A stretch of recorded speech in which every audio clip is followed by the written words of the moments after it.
Bismillahirrahmanirrahim. Assalamualaikum warahmatullahi wabarakatuh. Apa khabar anda semua? Mudah-mudahan semuanya sihat dan bertenaga menghadapi kehidupan yang kian mencabar.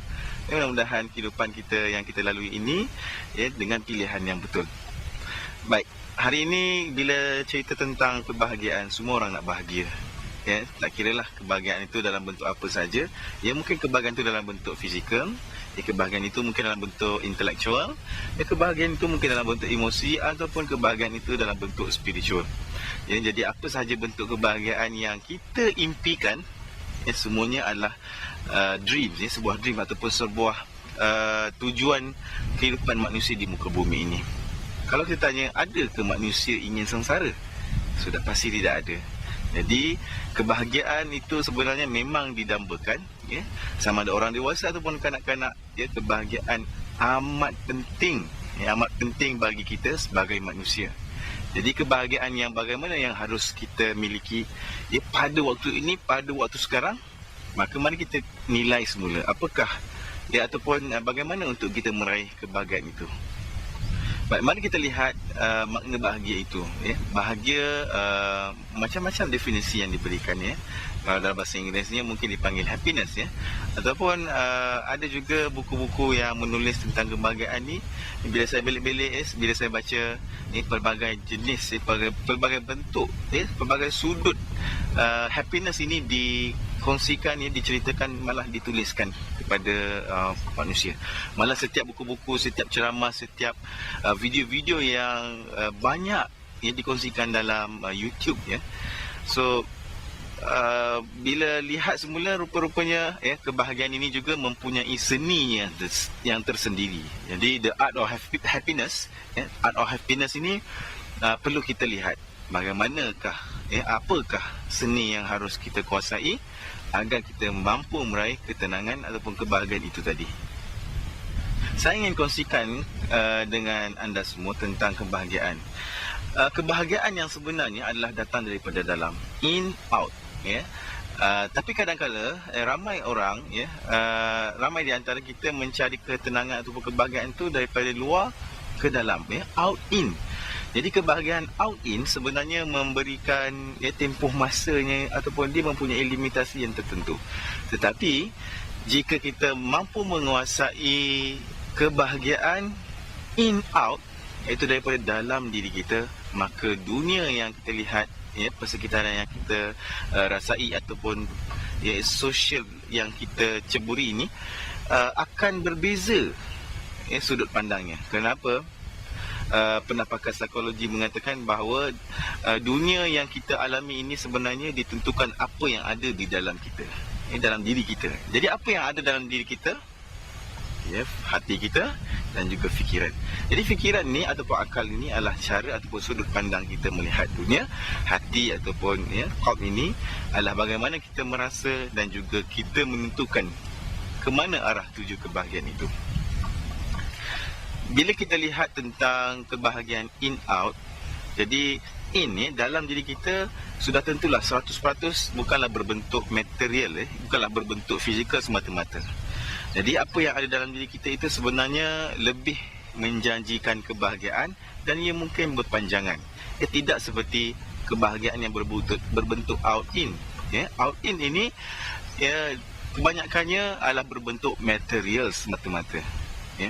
Jadi kebahagiaan yang sebenar yang menjaminkan ketenangan, menjaminkan apa sahaja situasi yang menekan dari luar, tetapi di dalam diri kita ini masih lagi tenang, masih lagi mampu merasai ketenangan ataupun kebahagiaan itu, maka walaupun dunia ini berguncang, kita masih lagi tetap tenang.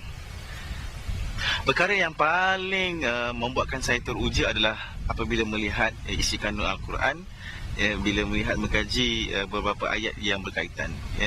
Antara yang disebutkan di dalam Al-Quran ialah surah Al-Fajr, yang firman Allah SWT yang bermaksud, wahai jiwa-jiwa yang tenang, kembalilah kepadaku Maknanya saat ketika Allah menyeru jiwa-jiwa yang tenang ini kembali kepada Allah, kembali kepada Tuhan, maka di situ menunjukkan bahawa sebelum jiwa-jiwa ini datang kepada Allah, datang kembali kepada Allah, maka persediaan yang harus kita lakukan adalah memastikan hati kita, jiwa kita ini mengecapi kebahagiaan yang sebenar. Seperti mana yang kita sudah fahami bahawa kebahagiaan yang sebenar adalah berpunca daripada dalaman kita, berpunca daripada hati kita. Maka mari kita semak semula apakah yang ada dalam hati kita. Mari kita tanya, adakah dalam hati kita ini mempunyai dendam, ataupun dalam hati kita ini mempunyai kemarahan, ataupun hati kita ini tidak ada tak dapat ketenangan kerana tidak puas hati itu, tidak puas hati ini dan sebagainya. Jadi ini sebenarnya antara perkara yang kita harus lihat apa yang sebenarnya ada di dalam hati kita ini. Adakah ia membuatkan kita tenang ataupun tidak?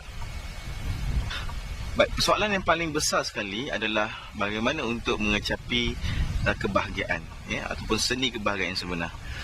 Apabila kita mengucapkan kalimah la ilaha illallah Muhammad Rasulullah, kita sudah bersaksi pun tiada Tuhan melainkan Allah dan Nabi Muhammad itu pesuruh Allah.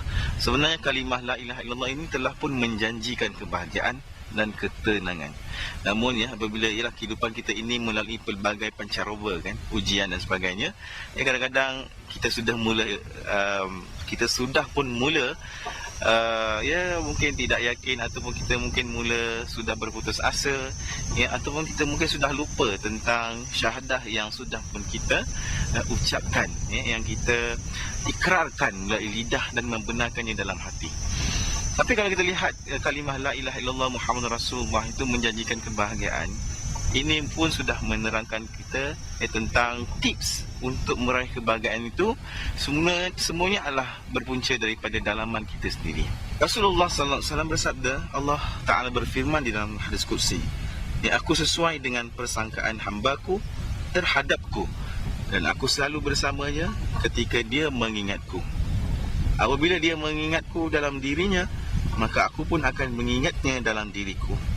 Apabila dia mengingatku dalam satu jemaah manusia, maka aku pun akan mengingatnya dalam suatu kumpulan makhluk yang lebih baik dari mereka. Apabila dia mendekatiku sejengkal, maka aku akan mendekatinya sehasta. Apabila dia mendekatiku sehasta, maka aku akan mendekatinya sedepa. Dan apabila dia datang kepadaku dengan berjalan, maka aku akan datang kepadanya dengan berlari.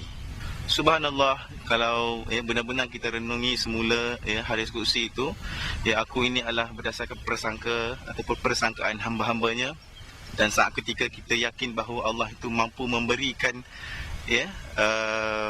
bibit-bibit kebahagiaan kepada jiwa dan hati kita ini, maka kita yakin dan Allah akan datang kepada kita. Kebahagiaan apa yang kita hendak sebenarnya? Adakah kebahagiaan itu dalam bentuk material semata-mata? Saya yakin anda juga bersetuju, anda mungkin tidak inginkan harta yang banyak, kerana ada orang yang hartanya banyak, materialnya penuh di dalam akaunnya, di rumahnya, tapi yang juga tetap tidak bahagia. Jadi apa sebenarnya kebahagiaan itu? Kebahagiaan yang dicari oleh manusia adalah berdamping dengan Tuhan yang menciptakan dirinya. Subhanallah, dalam hadis qudsi itu tadi, kalau kita renungkan, bila kita mengingati Allah dalam diri kita, maka Allah akan mengingati kita dalam dirinya.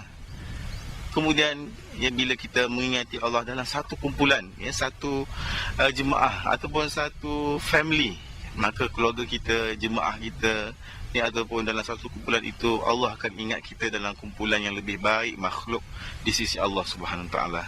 Subhanallah, inilah seni kebahagiaan yang sebenar, yang sebenarnya dicari oleh semua manusia. Cuma kadang-kadang kita lupa saja, kan? Jadi hari ini mari kita renungkan semula, apakah bagaimana keadaan ataupun hubungan kita, komunikasi kita dengan Allah Subhanahu Wa Taala. Saat ketika kita menderita, saat ketika hati kita ini penuh dengan kekecewaan, kemarahan, dan keterputusasaan, maka yakinlah di sebalik awan yang gelap itu ada matahari yang sentiasa bersinar. Wallahu alam, mudah-mudahan bermanfaat. Kita jumpa lagi.